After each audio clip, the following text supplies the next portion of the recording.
L-Aġenzija ta' Kreditu Internazzjonali DBRS Morningstar ikkonfermat mill-ġdid ir-rating ta' A high stabbli għal pajjiżna. Dan fil-waqt li l-Aġenzija fix-xhur li għaddew ta' downgrade tar-rating ta' pajjiżi Ewropej bħall-Slovakkja u Franza u tefat prospetti negattivi fuq rating tal-Awstrija u l-Polonja. Dan huwa l-aħjar rating li qatt ingħata pajjiżna minn din l-Aġenzija. L-istabbiltà għal pajjiżna hija mistennija minkejja li s-sitwazzjoni internazzjonali mistennija jkollha impatt fuq id-domanda esterna.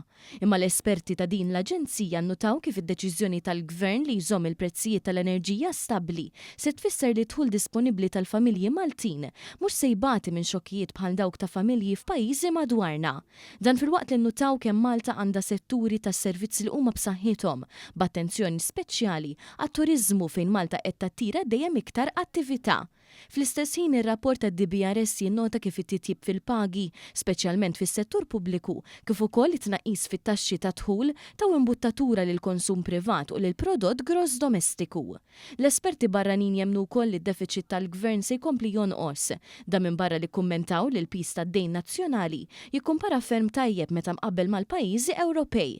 Tant li skont id-DBRS Morningstar il-livell tad-dejn continues to provide the government with valuable space to support the economy if necessary. Ir-rapport jinnota wkoll kemm il-banek ta' pajjiżna huma finanzjarjament sodi kif ukoll jsemmi titjib fil-bilanċ ta' pagamenti internazzjonali ta' pajjiżna.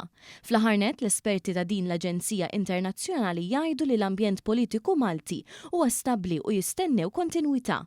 Huma sostnew li fl-aħħar snin kien hemm titjib tal-istituzzjonijiet tal-pajjiż, speċjalment fejn jidħol il-qasam tal-ġustizzja. Dan fil-waqt li nnutaw li governance indicators for Malta are relatively strong and broadly in line with EU averages.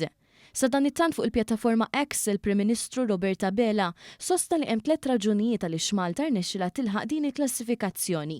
Dan brabta mal-protezzjoni tal-familji mix-xokkijiet fil-prezzijiet, it-tkabbir kontinwu ta' dħul tal-Gvern minkejja tnaqqis fit-taxxi u dejn moderat li jippermetti lil dan il-Gvern jintervjeni kif meħtieġ.